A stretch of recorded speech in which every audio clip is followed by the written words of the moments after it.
like that scene he has with Shaheem where he's saying like, no, you're gonna feed everybody, or Everybody else gets a plate. Yeah. you're not gonna be opening Christmas gifts. Like Yeah. that twist right there, and he says Christmas intentionally, and he's Yeah. calling himself God. Yeah. It's a great thing. And to that point, I mean, I've watched this movie several times. I didn't know how much this movie is actually based on a true story. So There you I go. did so like finding out that the character in this case, Ella Cool J's character Dwayne Giddens, is at least in some ways loosely based on a real life person named Daryl Whiting, who Mm. is responsible or was responsible for pushing major drugs in Orchard Park in Massachusetts, and that person actually ended up going to jail because of a undercover officer that infiltrated his operation, and then ironically later committed suicide after the case was done, and Daryl Whiting went to jail. I never knew that backstory. So the authenticity of it is both cultural in the sense of it's very grounded in modern 1999 hip hop culture, but then it's also very based in this real life scenario of what happened. And the way that the writing, it just reinforms the writing, and I think for me it's actually made me like kind of rediscover the film in a completely different way, not only looking at it as like a narrative story which works all the time, but then being also seeing it be loosely autobiographical or loosely biographical just took it up to a whole nother level of interesting.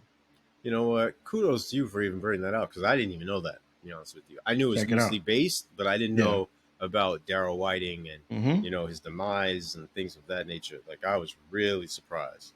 So Yeah, yeah, I was like, wow. And then I actually started like doing more research into that person and just kind of seeing that. Like that was mm, yeah, it's a very interesting thing, man. And to find out that once again, the undercover police officer actually ended up committing suicide that's 3 years powerful. after this, right?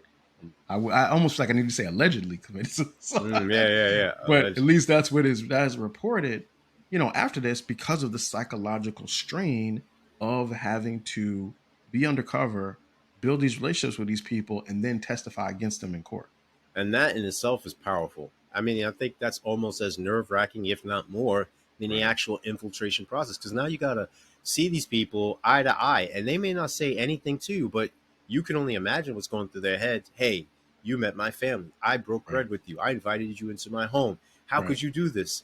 And then, not realizing, like, no, this is my job to do this. My job was to take you down by any means, even if it Yeah. meant to lie or to do these things to have you feel a certain way.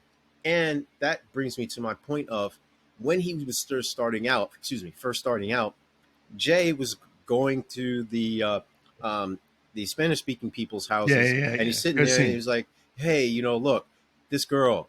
What's going to happen to her when we take down the Yes. Yeah. family? The caring for them. She's Yep. not complicit in any crimes. Well, if she's as clean as you say she is, she'll be all right."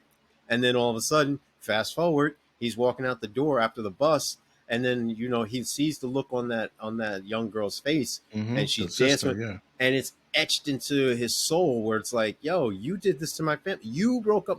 Not that the Yeah. family shouldn't have been committing crimes. No, you broke up my family. Yeah. You did this to me. Now my whole other world is in turmoil and chaos. And Yeah. then fast forward, her friend is in the lounge. Yeah, I'd be like, yo, didn't you get enough of being around these type of people in this element? No. No, No. which only reinforces the whole stereotype that girls like bad guys, like they like Yeah. the bad boy.